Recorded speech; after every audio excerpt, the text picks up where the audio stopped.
Hello students. Today we discuss about the cycus plant. In previous video we start the unit second, which is based on the gymnosperm, and in this unit the first genus is the cycus. So today we discuss about the external morphology, external structure or morphology of cycus plant or cycus sporophyte or the dominant generations of the cycle. So this is the general outline of the cycus plant. In that there is the taproot system. On that, at the base of the soil, some corolloid roots are there. Then leaf scars or some scars of the foliage leaves are there. Then there is the stem, and on the stem some two scaly leaves and foliage leaves are there. So in these if we take the single leaf of this plant or symbol, in that there is the upper portion of the leaf is called as the frond, and the base of these leaves called as the style. So let's discuss the one by one part of the cycus plant. First of all, the sporophyte. So in the cycus plant, the sporophytic generation is dominant and it is in diploid in stage. The plant body of the cycus plant or sporophytic plant body is differentiated into the true root, stem and leaf.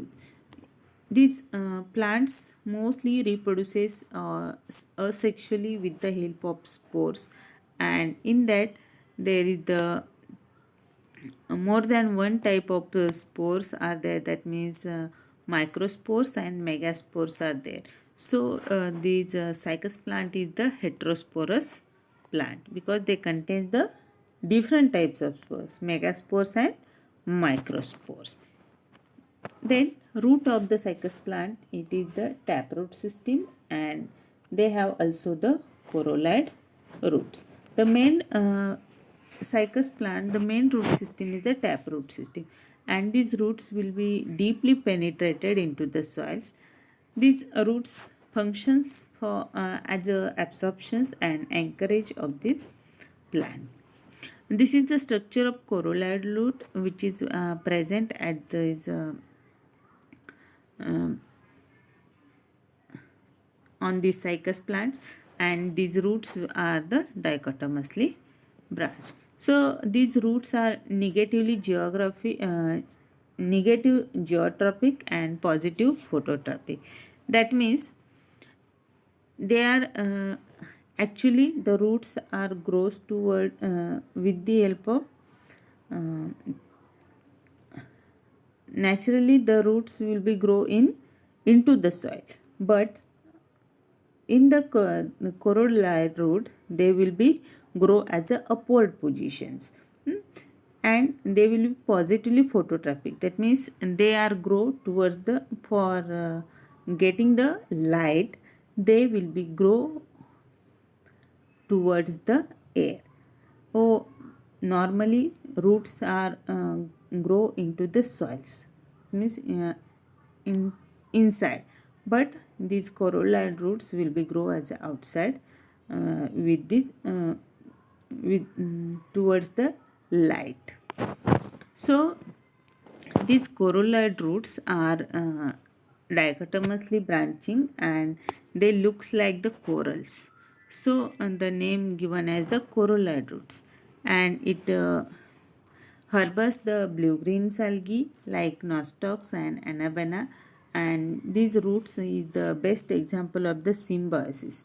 In that the symbiosis will be takes place in roots and the some algal plants like nostoc, and these nostocs will be helpful for fixing the nitrogen fixing the atmospheric nitrogen for the cycus plants.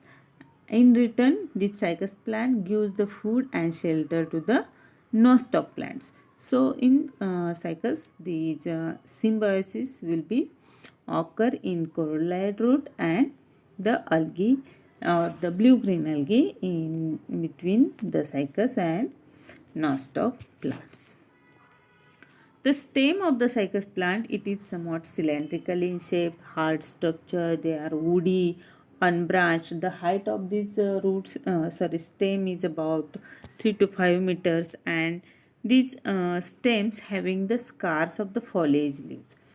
And at the apex there is the these apex of this cycas plant holding the canopies of the leaves of the foliage leaves as well as the scaly leaves. So in leaves, the cycas plant shows dimorphism in leaf. That means these leaf in cycas plant two types of leaves are present: foliage leaves and scaly leaves.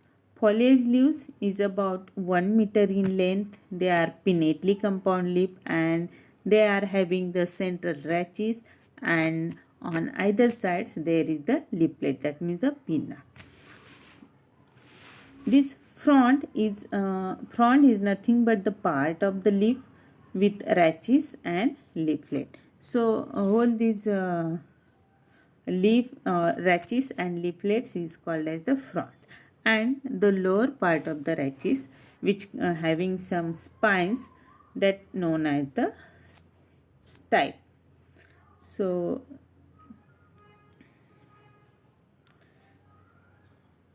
this is the single leaf, in that the apex will be spiny apex, the entire margin, then they are having the prominent midrib and they are sessile. Sessile, that means without the stalk. So the single leaflet, it is somewhat lanceolate, and sessile and dorsivant.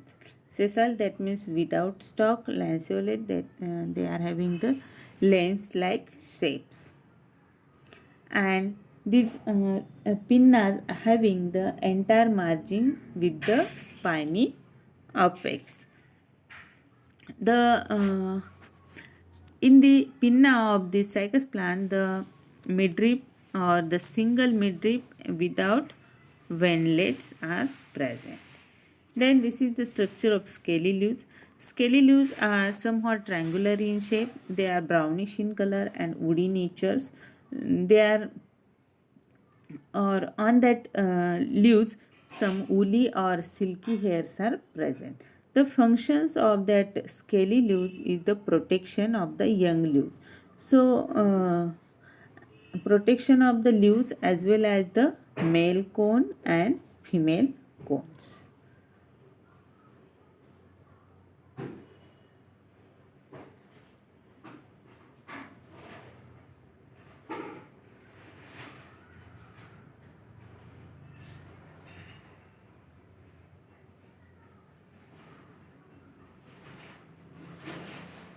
So this is regarding the external morphology of the cycas plant. In that we have discussed about the first one, roots, then stem. In roots there is the main root and corolloid root, the stems and the leaves. Then the next is about the, in leaves, two types of leaves, foliage leaves and scaly leaves. Then next term is the sympodium and monopodium. So when the apical bud terminates into the male cone, then it is called as sympodium, and that is male plant is the sympodium. When apical bud is not terminates, it grow in straight in direction, then it is called as monopodium. So therefore the female plant is monopodium. When we call sympodium, when the apical bud terminates into male cone, then which is called as the sympodium.